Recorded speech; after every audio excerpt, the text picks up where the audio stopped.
여러분, 우리는 살면서 참 많은 얼굴을 만납니다.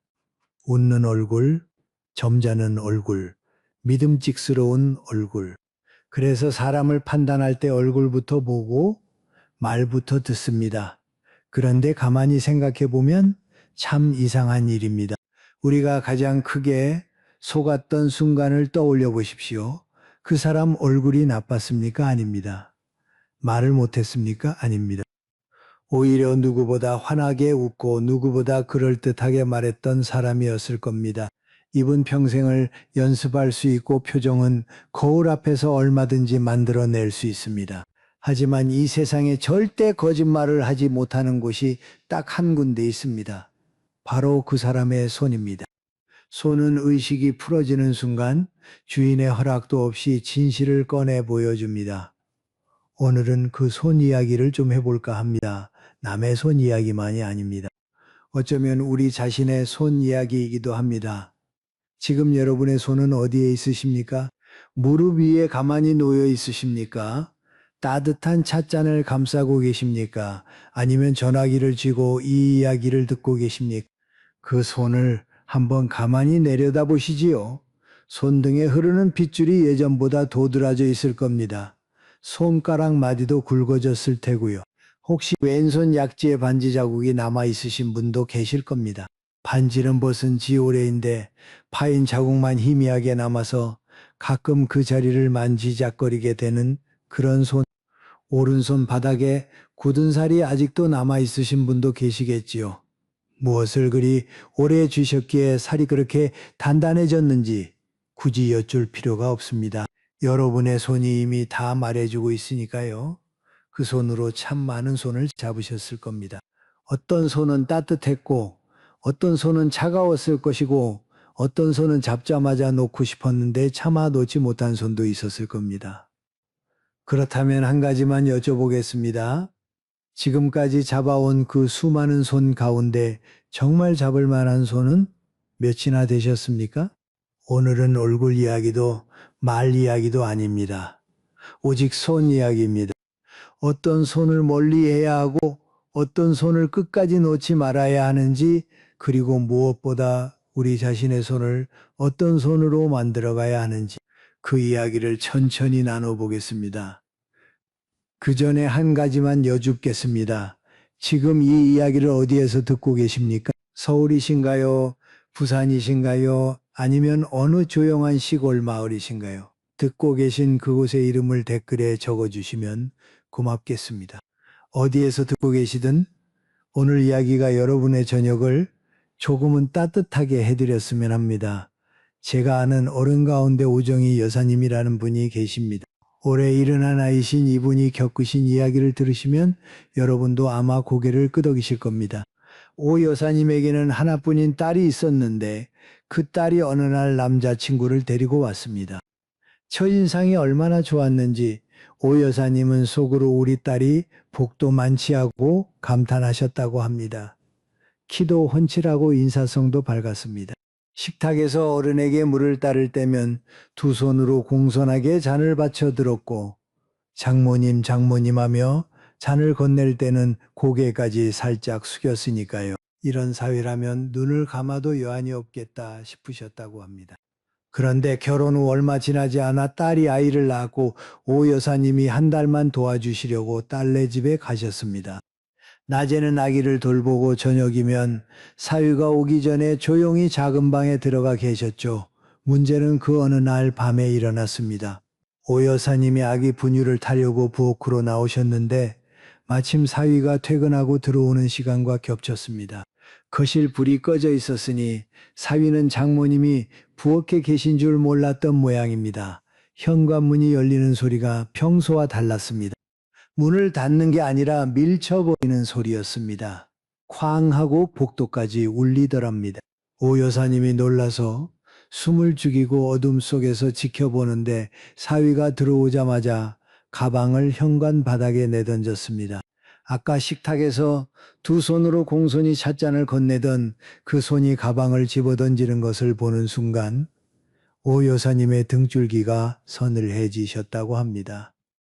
사위는 곧장 냉장고로 걸어가더니 문을 거의 잡아뜯듯 열어 물을 마시고는 발로 문을 밀어 닫았습니다. 넥타이를 풀어헤치며 소파 쿠션을 주먹으로 한 대 치고 리모컨을 탁자 위에 던지는데 탁자 유리에 금이 갈 듯한 소리가 났습니다.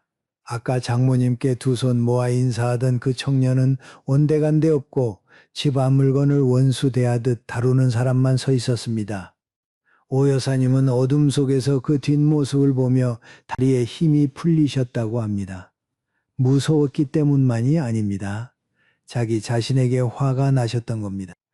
나는 왜 이 사람의 손은 보지 않고 입만 보았을까? 두 손 모아 인사하는 모습만 보고 감동했지 그 손이 혼자 있을 때 무엇을 하는지는 단 한 번도 생각해 본 적이 없었구나. 그날 이후 오 여사님은 딸에게 억지로 이래라 저래라 하지는 않으셨습니다. 다만 딸에게 이 한마디만 하셨다고 합니다.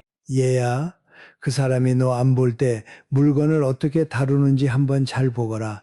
사람의 진짜 손은 아무도 안 볼 때 나온단다. 여러분 이 이야기를 들으시며 혹시 그럴 수도 있지 하고 생각하신 분도 계실 겁니다. 밖에서 스트레스 받고 들어왔는데 문 좀 세게 닫을 수도 있고 물건 좀 거칠게 다룰 수도 있는 거 아닌가? 맞습니다. 사람이 살다 보면 울컥할 때가 있습니다. 그런데 여기서 진짜 무서운 것은 문을 세게 닫았다는 사실이 아닙니다. 그 사람이 사람 앞에서는 절대 그러지 않는다는 사실입니다. 밖에서는 완벽하게 정중한 손이 집에서는 물건을 원수처럼 다룬다면 그것은 스트레스가 아니라 가면입니다. 심리학자들은 이것을 사회적 가면이 벗겨진 상태라고 말합니다. 다른 사람의 시선이라는 통제 장치가 사라지는 순간 오랫동안 억눌러 왔던 손의 본능이 그대로 튀어나오는 것이지요. 여기서 잠깐 장독대를 떠올려 보십시오. 시골 마당 한쪽에 놓인 된장 항아리 말입니다. 아무도 보지 않습니다. 하루 종일 햇볕 받고 비 맞고 바람 맞으며 그냥 거기 서 있을 뿐이지요. 하지만 그 안에서는 매일 발효가 일어나고 있습니다. 뚜껑을 열어보기 전까지는 속이 어떻게 변하고 있는지 아무도 모릅니다. 그러다 어느 날 뚜껑을 여는 순간 깊고 구수한 냄새가 올라오기도 합니다. 사람의 손도 마찬가지입니다. 남이 보지 않는 시간 동안 그 손은 조용히 발효되고 있습니다. 물건을 거칠게 다루는 습관이 쌓이면 그 손은 어느새 거친 냄새를 풍기는 항아리가 되는 것이고 물건 하나도 소중히 내려놓는 습관이 쌓이면 깊고 고운 향이 배는 것입니다. 뚜껑을 열었을 때 어떤 냄새가 날지는 보이지 않는 시간이 결정합니다. 그래서 한 가지 이야기를 더 드리고 싶습니다. 제가 아는 분 중에 윤옥자 여사님이라는 분이 계십니다. 68이신 이분은 동네 모임에서 유난히 조용한 분이셨습니다. 목소리가 크지도 않고 나서는 법도 없는 분인데 이상하게 모임이 끝나고 나면 사람들이 다들 기분이 좋았습니다. 이유를 아무도 몰랐는데 어느 날 한 회원이 일찍 와서 보니까 윤 여사님이 모임 장소에 혼자 먼저 와 계시더랍니다. 탁자를 닦고 찻잔을 하나하나 뒤집어 정리하고 있었습니다. 다 쓴 빈 찻잔을 설거지한 뒤에 안에 보석이라도 든 것처럼 조심조심 엎어 놓으시더래요. 소리 하나 나지 않게 그뿐만이 아니었습니다. 회원들이 벗어놓은 신발을 슬쩍 가지런히 돌려놓고 의자 쿠션을 하나하나 털어서 제자리에 놓는 것까지 아무도 모르게 하고 계셨던 겁니다. 나중에 누군가 여사님 이거 왜 이렇게 정성을 들이세요 하고 물었더니 윤 여사님이 그저 조용히 웃으시며 이렇게 말씀하셨답니다. 물건한테도 마음이 있는 것 같아서요. 내게 따뜻한 차를 담아줬으니 마지막까지 고맙게 대접해줘야지요. 물건을 함부로 다루다 보면 어느 순간 사람도 함부로 대하게 되더라고요. 이분의 손은 아무도 보지 않는 아침에 조용히 움직이고 있었습니다. 오 여사님의 사위처럼 아무도 안 볼 때 본성이 드러나는 것은 나쁜 쪽만이 아닙니다. 좋은 쪽도 마찬가지입니다. 아무도 보지 않을 때 물건 하나를 정성스럽게 놓는 손은 그 항아리 안에 고운 향을 채우고 있는 것입니다. 여러분 자신은 어떠십니까? 집에 혼자 돌아오셨을 때 현관문을 어떻게 닫으십니까? 찻잔을 탁자에 어떻게 내려놓으십니까? 꾸짖으려는 것이 아닙니다. 다만 우리 손도 지금 이 순간 조용히 발효되고 있다는 것을 한번 생각해 보시자는 것입니다. 어떤 향이 나는 항아리를 만들고 싶으신지는 여러분의 손만이 알고 있습니다. 그런데 여러분, 보이지 않는 곳에서 물건을 거칠게 다루는 손도 무섭지만 오히려 대놓고 사람의 경계를 넘어버리는 손은 더 무섭습니다. 이 이야기를 좀 들어보십시오. 한미숙 여사님이라는 분이 계십니다. 66이신 이분은 건강을 위해 동네 경로 요가 수업에 다니셨습니다. 수업 자체는 좋았는데 문제는 같은 반에 장시성을 가진 여사님이 한 분 계셨다는 겁니다. 이 장 여사님은 한 여사님을 처음 본 날부터 반갑다며 손을 덥석 잡더니 그 뒤로는 만날 때마다 팔을 끌고 등을 찰싹 때리고 운동 중에 뒤에서 불쑥 허리를 잡고 우리 사이에 뭘 그래 하면서 웃었습니다. 어느 날은 한 여사님의 머리카락을 만지며 언니 흰머리가 너무 많아 한번 염색 좀 하지 하고 말하는데 주변 사람들이 다 듣고 있었습니다. 또 어느 날은 같이 앉아 있는데 갑자기 한 여사님의 옷깃을 잡아당기며 이 옷은 언니한테 안 어울려 하고 고쳐주겠다며 목덜미까지 손을 넣었습니다. 한 여사님은 불쾌했지만 참으셨습니다. 내가 너무 예민한 건가? 저 사람은 원래 성격이 시원한 거니까. 나이 먹고 별것 아닌 일에 기분 나쁘다고 하면 속 좁은 사람 되는 거 아닌가? 그렇게 스스로를 다독이며 인연을 참으셨습니다. 그런데 어느 수업 후 단체 사진을 찍을 때였습니다. 장 여사님이 사람들 앞에서 한 여사님의 옷깃을 다시 잡아당기며 이리 와봐 옷이 삐뚤어졌어 하고 옷매무새를 고쳐주겠다며 손을 뻗었습니다. 그 순간 한 여사님의 몸이 저절로 한 발자국 뒤로 물러났습니다. 말은 한마디도 하지 않으셨습니다. 그저 한 발자국. 그것이 전부였습니다. 장 여사님은 허공에 손을 뻗은 채 멈추었고 주변이 잠깐 어색해졌습니다. 한 여사님도 왜 그랬는지 자기 자신도 놀라셨다고 합니다. 2년 동안 한 번도 못했던 거절을 몸이 먼저 한 것이지요. 한 발자국. 그게 전부였습니다. 그런데 그 한 발자국이 2년 동안 한 번도 하지 못했던 말보다 무거웠습니다. 그날 밤 집에 돌아온 한 여사님은 잠옷으로 갈아입다가 손목 안쪽에 작은 멍 자국을 발견하셨습니다. 장 여사님이 팔을 잡아 끌 때 생긴 것인지 언제 생긴 것인지도 모를 만큼 익숙해져 있었습니다.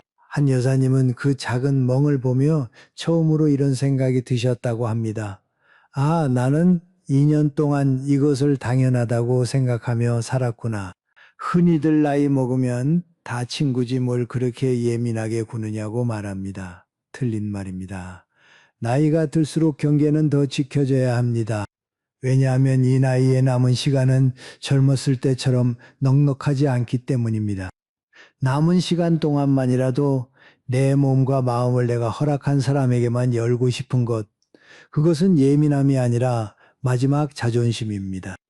일본의 한 대학 연구팀이 흥미로운 연구를 발표한 적이 있습니다. 65세 이상의 어르신들은 젊은 세대보다 오히려 개인 공간을 침범당했을 때 더 큰 불쾌감을 느낀다는 결과였습니다. 그런데도 사회적인 체면 때문에 불쾌하다는 표현을 잘하지 못한다는 것이지요. 쉽게 말씀드리면 여러분이 불편하다고 느낀 그 감각은 틀린 것이 아닙니다. 오히려 정확한 것입니다. 다만 말할 용기가 없었을 뿐이지요. 그리고 이 손 이야기에는 또 하나의 얼굴이 있습니다. 제가 아는 백성진 어르신은 올해 74이시고 고향 동문회 회장을 오래 하신 분입니다. 평소에는 참 온화하신 분이었습니다. 후배들에게 따뜻하게 말씀하시고 모임 분위기도 잘 이끌어 가시는 어른이셨지요. 그런데 어느 모임 때 새로 들어온 회원이 조심스럽게 제안을 하나 했습니다. 회장님 모임 장소를 좀 바꿔보면 어떨까요? 요즘 그쪽이 교통이 더 편해져서요. 그 순간 백 어르신의 표정이 싸늘하게 변하더니 손가락을 들어 그 회원의 얼굴 쪽을 가리키며 말씀하셨습니다. 자네가 들어온 지 얼마나 됐다고 벌써 이런저런 말이 많은가? 다 좋은 데서 하고 있는 건데 괜히 건드리지 말게. 목소리만 높아진 것이 아니었습니다. 그 손가락 끝이 상대의 이마를 거의 찌를 듯 가까이 갔습니다. 그날 이후 그 모임에서 새로운 제안을 하는 사람은 아무도 없었습니다. 여러분, 장 여사님의 잡아끄는 손과 백 어르신의 가리키는 손가락은 모양은 달라 보여도 뿌리는 같습니다. 둘 다 나는 당신보다 위에 있다는 것을 손으로 확인하려는 것이지요. 한쪽은 친근함이라는 옷을 입히고 한쪽은 연장자의 권위라는 옷을 입히지만 벗겨보면 상대방의 존엄을 가볍게 여기는 같은 손입니다. 여러분 혹시 우리 자신은 어떻습니까? 후배에게 말할 때 무심코 손가락으로 가리킨 적은 없으십니까? 친하다는 이유로 상대의 허락 없이 어깨를 툭 친 적은 없으십니까? 나쁜 마음이 아니었을 겁니다. 하지만 내 손이 상대에게는 생각보다 무거울 수 있다는 것, 그것만 기억해 주시면 됩니다. 경계를 지키는 것은 차가운 것이 아닙니다. 오히려 가장 따뜻한 존중입니다. 꼭 큰 소리를 칠 필요도 없습니다. 한 여사님처럼 조용히 한 발자국 물러서는 것만으로도 충분합니다. 잠깐만요 하고 부드럽게 한마디 하시는 것도 좋습니다. 경계는 벽이 아닙니다. 부드럽지만 분명한 한 줄기 바람 같은 것입니다. 이 이야기들을 들으시며 고개를 끄덕이고 계신 분이 분명 계실 겁니다. 그런 분이라면 이 채널에 함께 머물러 주십시오. 구독 버튼을 누르시면 매일 이런 이야기를 가지고 여러분을 찾아뵙겠습니다. 좋아요 버튼도 한번 눌러주시면 그것만으로도 여러분이 제 손을 잡아주시는 것과 같습니다. 자, 지금까지 아무도 보지 않는 곳에서 본성을 드러내는 손, 그리고 친밀함을 핑계로 경계를 무너뜨리는 손을 살펴보았습니다. 이번에는 조금 다른 손 이야기를 해보겠습니다. 여러분 주변에 이런 분 계시지 않습니까? 받을 때는 두 손으로 얼른 받아가면서 줄 때가 되면 갑자기 주머니에 손을 넣는 분 말입니다. 돈 이야기만 하는 것이 아닙니다. 마음도 마찬가지입니다. 제가 들은 이야기 중에 조대성 씨 이야기가 있습니다. 69이신 이분은 고등학교 동창 모임에 매달 나오시는 분이었습니다. 모임에서 음식을 주문할 때면 제일 신이 나셨습니다. 이것도 시키고 저것도 시키고 후식까지 빠뜨리지 않으셨지요. 문제는 계산할 때였습니다. 매달 같은 장면이 반복되었습니다. 종업원이 계산서를 가지고 오면 조 씨는 갑자기 화장실에 가시거나 전화가 온 것처럼 자리를 비우셨습니다. 아이고 이번 달은 좀 빠듯해서 다음에 내가 확실히 쏠게. 친구들은 처음엔 그럴 수 있지 하고 넘기셨지만 1년이 지나고 2년이 지나도 그 다음은 오지 않았습니다. 그런데 사람들이 정말 서운해진 것은 돈 때문이 아니었습니다. 어느 해 같은 반친구 권 씨가 뇌졸중으로 쓰러져 병원에 입원을 했습니다. 동창들이 시간을 내서 병문안을 갔습니다. 조 씨도 오셨습니다. 손에는 귤이 든 봉지를 들고 말입니다. 그런데 병실에 도착하자마자 시계를 흘끔 보시더니 10분도 채 되지 않아 일어서시는 겁니다. 아이고 나 오늘 이 다음에 약속이 있어서 말이야. 권희 형 빨리 나. 그렇게 후다닥 나가셨습니다. 나중에 간호사가 병실 정리를 하다가 웃으며 말했다고 합니다. 아까 그 귤 봉지요. 로비 안내 데스크 위에 누가 놓고 간 건데 아저씨가 가져오신 것 같아요. 원래 면회 온 환자 가족분이 두고 가신 거였거든요. 조 씨는 병원에 오면서 빈손이 민망하셨던 모양입니다. 그래서 로비에 놓인 남의 귤 봉지를 슬쩍 집어온 것이지요. 돈 몇 푼이 아까웠던 것이 아닙니다. 그 손의 본능이 그런 것이었습니다. 주변에서 가져올 수 있는 것은 재빨리 가져오고 자기 것을 내어주어야 하는 순간에는 교묘하게 비켜가는 손. 2년치 밥값보다 그 귤봉지 하나가 친구들의 마음을 더 아프게 했습니다. 여러분 혹시 이런 생각이 드실 수 있습니다. 나이 들면 주머니 사정이 팍팍하니 아끼는 것도 이해할 수 있지 않을까? 물론입니다. 아끼는 것은 지혜입니다. 그런데 진짜 문제는 인색함이 아닙니다. 받는 것은 권리라고 여기면서 주는 것은 손해라고 계산하는 그 태도입니다. 이런 손은 친구를 친구로 보지 않습니다. 내가 얼마나 뽑아낼 수 있는가의 대상으로 볼 뿐이지요. 여러분의 따뜻한 마음을 아무리 부어도 그 손은 받기만 하고 새어나가는 법이 없습니다. 항아리가 아니라 구멍 없는 자루인 것이지요. 여기서 모래 한 줌을 떠올려 보십시오. 손바닥 위에 고운 모래를 올려놓으면 손을 가만히 펴고 있는 한 모래는 그 위에 머무릅니다. 그런데 이걸 잃어버릴까봐 꽉 쥐는 순간 손가락 사이로 모래가 줄줄 흘러내립니다. 움켜쥘수록 빠져나가는 것이 모래의 성질입니다. 사람 사이의 정도 마찬가지입니다. 잡으려 들면 달아나고 내어주면 오히려 남습니다. 조 씨의 손은 평생 쥐기만 하다가 결국 손 안에 모래 한 알도 남지 않게 될 손입니다. 그런데 여러분, 세상에는 정반대의 손도 있습니다. 제가 아는 분 중에 최은희 여사님이라는 분이 계십니다. 71이신 이분은 동네 작은 시장에서 채소를 파시는 분입니다. 장사라는 게 한 푼이라도 더 남겨야 살림이 되는 것인데 이분의 손은 좀 이상했습니다. 손님이 파 한 단을 사가면 슬쩍 대파 두어 줄기를 더 얹어주시고 시금치를 사가면 깻잎 서너 장을 봉지 위에 올려주셨습니다. 아무 말 없이. 누가 시킨 것도 아닌데 손이 저절로 그렇게 움직이는 것이었습니다. 어느 날 단골 손님이 물었습니다. 여사님, 이렇게 매번 더 주시면 남는 게 있으세요? 최 여사님이 투박한 손으로 채소 흙을 털어내시며 빙그레 웃으셨습니다. 내 손이 원래 이래요. 펴는 게 쥐는 것보다 편해요. 돈이야 쓰면 없어지지만 고마운 눈으로 쳐다봐주는 그 얼굴은 내가 평생 잊지를 못하거든요. 그게 내 재산이에요. 최 여사님의 장사 수완이 뛰어나서가 아닙니다. 그런데 이상하게도 그 작은 채소 가게 앞에는 늘 줄이 끊이지 않았습니다. 한두 번 더 주는 파 몇 줄기가 사람을 불러 모은 것이 아닙니다. 그 펴진 손바닥에서 전해지는 온기가 사람을 끌어당긴 것이지요. 로마의 현인 마르쿠스 아우렐리우스는 이런 말을 남겼습니다. 벌무리에게 좋지 않은 것은 한 마리 벌에게도 좋지 않다. 내가 속한 공동체가 메마르면 나 혼자만 풍요로울 수는 없다는 뜻이지요. 조 씨처럼 쥐기만 하는 손은 당장은 가득 찬 것 같아도 주변이 텅 비어가니 결국 자기 손도 텅 빌 수밖에 없습니다. 반대로 최 여사님처럼 펴는 손은 당장은 조금 덜어내는 것 같아도 주변이 풍성해지니 그 풍성함이 돌고 돌아 자기 손에도 다시 닿는 것입니다. 주는 것은 잃는 것이 아닙니다. 심는 것입니다. 여러분은 어떠십니까? 오늘 누군가에게 손을 펴신 적이 있으십니까? 거창한 것이 아니어도 됩니다. 오랜만에 친구한테 전화 한 통, 며느리한테 수고한다는 말 한마디, 손주에게 주머니에서 꺼낸 사탕 하나, 그것도 손을 펴는 것입니다. 그 작은 펴짐이 모래알처럼 쌓여서 여러분의 손바닥을 넉넉하게 만들어 줄 것입니다. 자, 지금까지는 피해야 할 손과 가까이 해야 할 손을 같이 살펴보았습니다.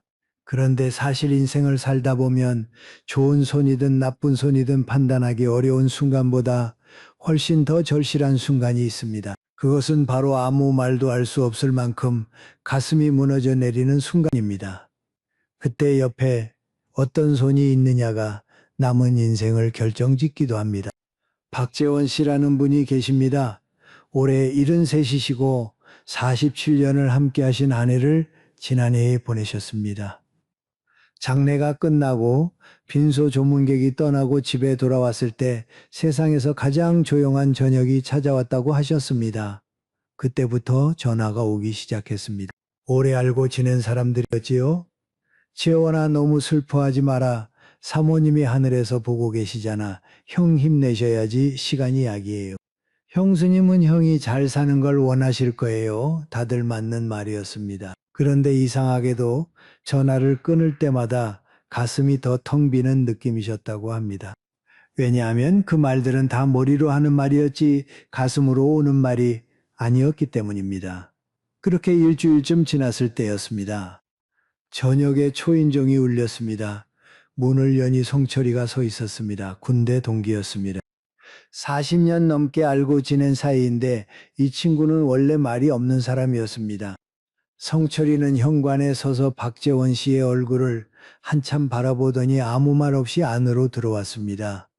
그리고 거실 바닥에 나란히 앉았습니다. 박재원 씨도 앉았습니다. 둘 다 아무 말이 없었습니다. 텔레비전도 켜지 않았고 음악도 없었습니다. 그냥 나란히 앉아 있었습니다. 얼마나 지났을까요?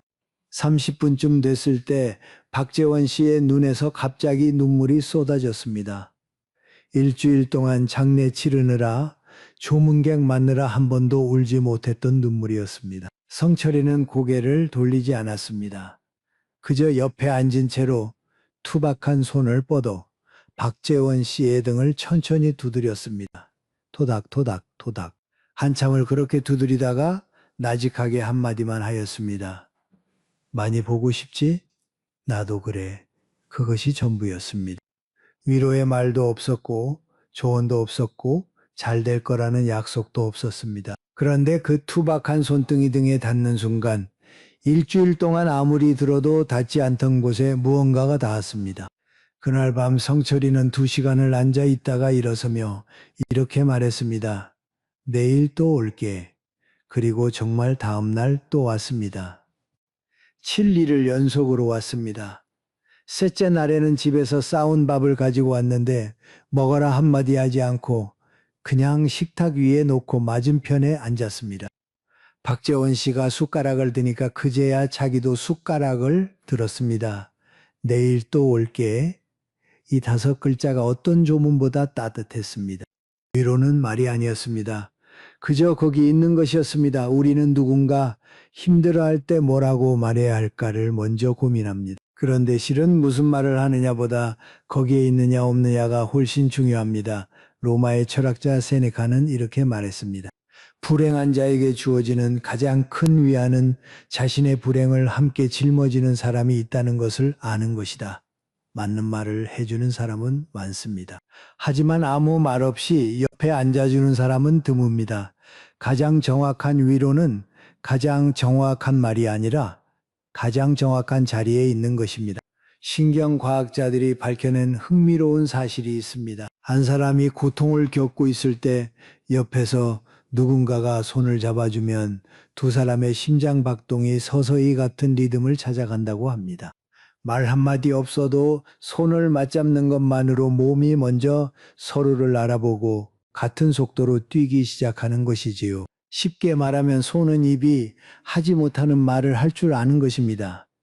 여러분은 마지막으로 아무 말 없이 누군가의 손을 잡아주신 때가 언제이십니까? 혹은 누군가 아무 말 없이 여러분의 손을 잡아준 때는요? 오래되셨다면 오늘이 다시 시작하기에 좋은 날일지도 모릅니다. 전화를 거시는 것도 좋습니다. 꼭 만나지 않아도 됩니다. 수화기 너머 들리는 숨소리 하나도 손을 잡는 것과 같으니까요. 그러면 이제 마지막 손 이야기를 해보겠습니다. 이 이야기는 제가 가장 마지막에 드리고 싶었던 이야기입니다. 여러분, 아까 처음에 우리는 아무도 보지 않는 곳에서 물건을 거칠게 다루는 손 이야기를 했습니다. 아무도 보지 않을 때 사람의 나쁜 본성이 드러난다고 말씀드렸지요. 그런데 가만히 생각해 보면 아무도 보지 않는 그 시간은 나쁜 것만 드러나는 시간이 아닙니다. 어쩌면 사람의 가장 아름다운 본성도 바로 그 시간에 피어나는 것인지 모릅니다.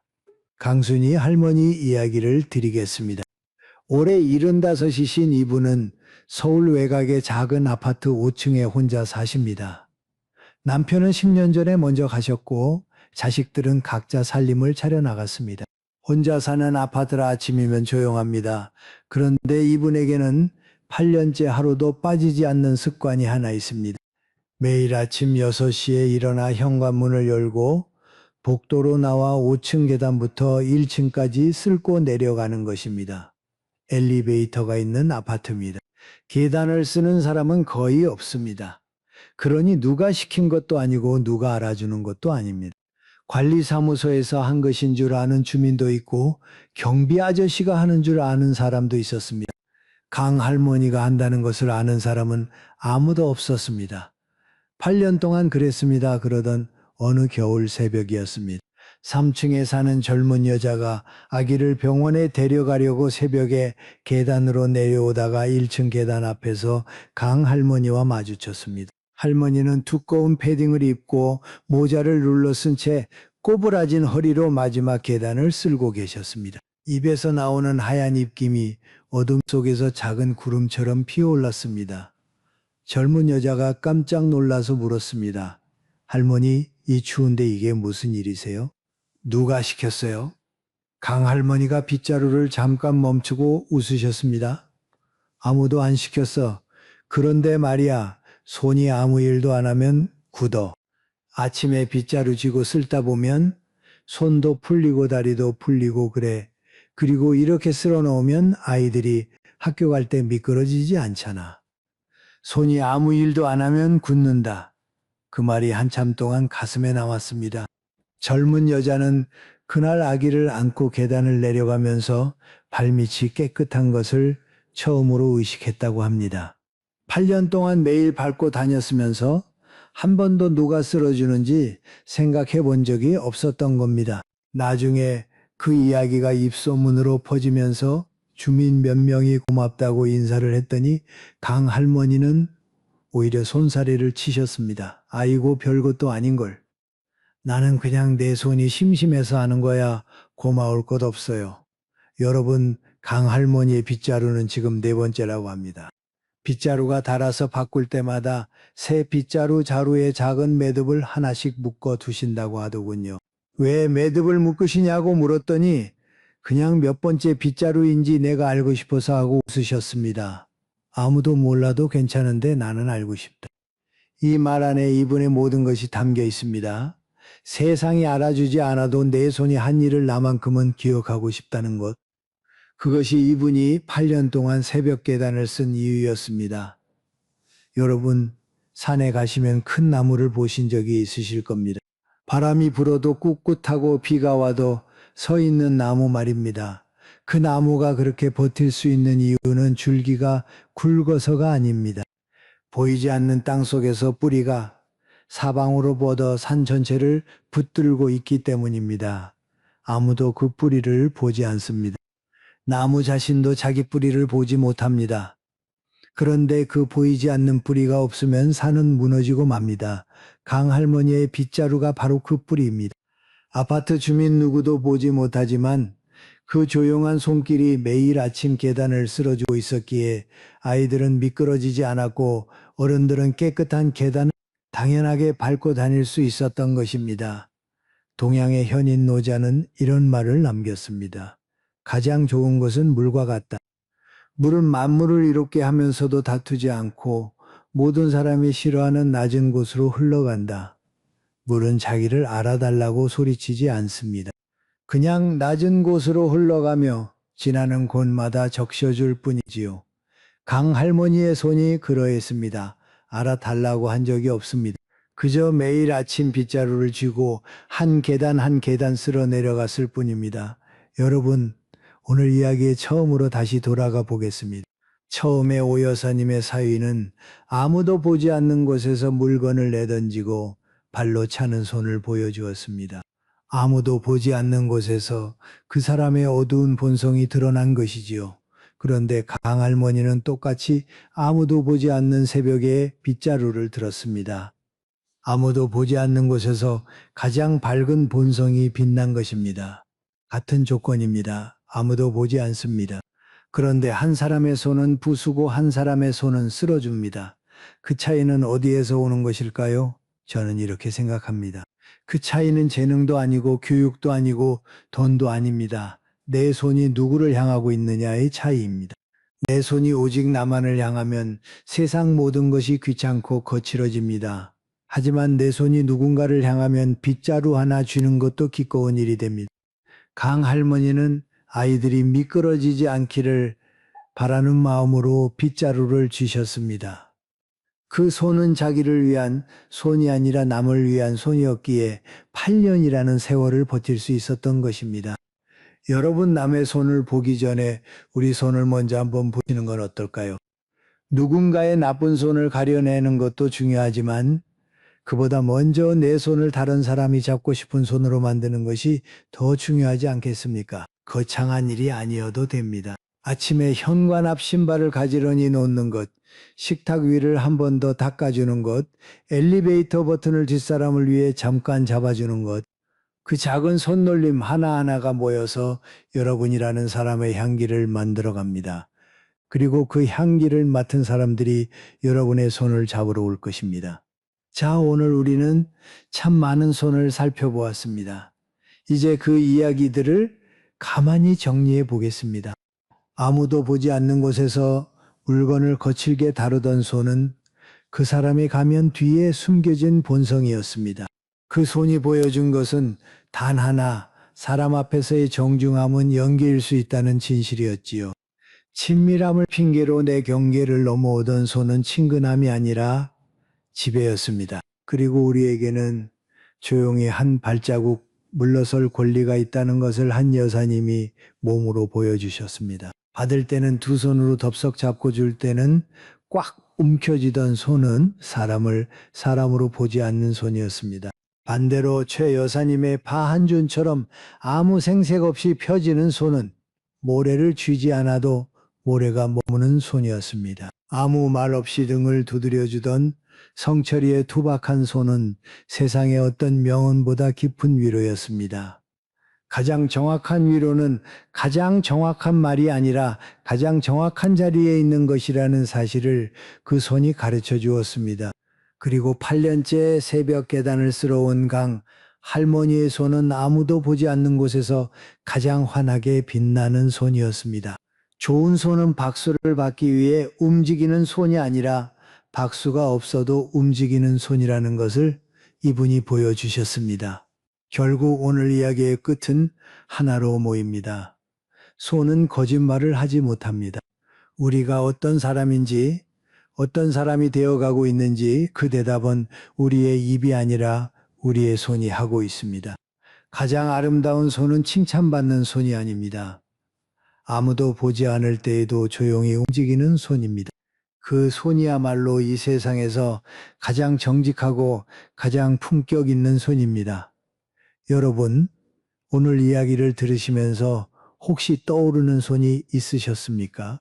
내 손을 잡아주었던 따뜻한 손이 떠오르신 분도 계실 테고, 나를 함부로 대했던 거친 손이 떠오르신 분도 계실 겁니다. 혹은 내가 누군가에게 내밀었던 손이 떠올라 마음이 뜨끔하신 분도 계실지 모릅니다. 어떤 손이든 괜찮습니다. 떠오르는 그 이야기를 댓글에 적어주시면 고맙겠습니다. 길게 쓰실 필요 없습니다. 한 줄이면 됩니다. 그 한 줄이 오늘 이 이야기를 듣고 있는 다른 분에게는 깊은 위로가 될 수 있습니다. 여기는 아무도 판단하지 않는 곳입니다. 여러분의 이야기가 머무를 수 있는 조용한 방 같은 곳입니다. 그리고 혹시 오늘 이 이야기를 들으시면서 떠오른 얼굴이 있으시다면 그분에게 이 영상을 보내주십시오. 같은 시대를 살아온 친구에게, 요즘 좀 외로워 보이는 형님에게, 최근에 연락이 뜸해진 동생에게 영상 하나를 보내는 것도 손을 펴는 일입니다. 여러분이 보내신 그 영상 하나가 누군가의 저녁을 조금 덜 외롭게 만들어줄 수 있습니다. 여러분, 이제 마지막 이야기를 드리겠습니다. 오늘 우리는 여러 사람의 손을 살펴보았습니다. 물건을 내던지는 손, 남의 경계를 넘는 손, 받기만 하고 주지 않는 손, 그런 손들을 보면서 마음이 무거워지신 분도 계실 겁니다. 반대로 말없이 등을 두드려주는 손, 파 한 줌을 더 얹어주는 손, 새벽 계단을 쓸어주는 손, 그런 손을 보면서 가슴이 따뜻해지신 분도 계실 겁니다. 그런데 여러분, 오늘 제가 가장 오래 바라본 손은 사실 저 사람들의 손이 아닙니다. 여러분의 손입니다. 지금 이 순간 여러분의 무릎 위에 놓여있는 그 손 말입니다. 한번 내려다봐 주십시오. 손등의 핏줄이 예전보다 굵어졌을 겁니다. 손가락 마디도 울퉁불퉁해졌을 테지요. 손톱 옆에 거스러미가 이런 있을 수도 있고 손바닥금이 예전보다 깊어졌을 수도 있습니다. 누가 보면 그저 늙은 손이라고 할지 모릅니다. 하지만 저는 그 손이 이 세상에서 가장 값진 손이라고 말씀드리고 싶습니다. 그 손으로 아이의 기저귀를 갈아주셨습니다. 그 손으로 가족의 밥을 지으셨습니다. 그 손으로 무거운 짐을 날랐고 그 손으로 아이의 열을 재보았고 그 손으로 배우자의 차가운 손을 녹여주셨습니다. 그 손이 쉰 날이 과연 며칠이나 되셨습니까? 아마 거의 없으셨을 겁니다. 세월이 흘러 그 손의 힘이 예전만 못하다고 느끼시는 분도 계실 겁니다. 병뚜껑 하나 따는 것도 힘에 부치고 젓가락질이 예전 같지 않아 속상하신 분도 계실 겁니다. 하지만 여러분, 힘이 빠진 자리에 다른 것이 차올랐습니다. 그것은 깊이입니다. 갓 태어난 손주를 처음 안아 올릴 때 여러분의 손을 기억하십시오. 세상에서 가장 여리고 작은 생명을 두 손에 올려놓고 혹시라도 다칠까봐 숨을 죽이며 얼마나 조심스럽게 안으셨습니까? 그 조심스러움은 젊었을 때는 없었던 것입니다. 세월이 가르쳐 준 것이지요. 힘이 빠진 만큼 부드러움이 들어왔고 속도가 느려진 만큼 정성이 깊어진 것입니다. 지친 친구의 손을 말없이 잡아줄 때 여러분의 손을 기억하십시오. 거기에는 세상의 어떤 보석보다 귀한 것이 담겨 있습니다. 그것은 수십 년을 살아오며 기쁨도 슬픔도 고통도 외로움도 다 겪어본 사람만이 전할 수 있는 온기입니다. 젊은 손은 뜨겁습니다. 하지만 여러분의 손은 따뜻합니다. 뜨거운 것은 데이지만 따뜻한 것은 살립니다. 그러니 그 손을 부끄러워하지 마십시오.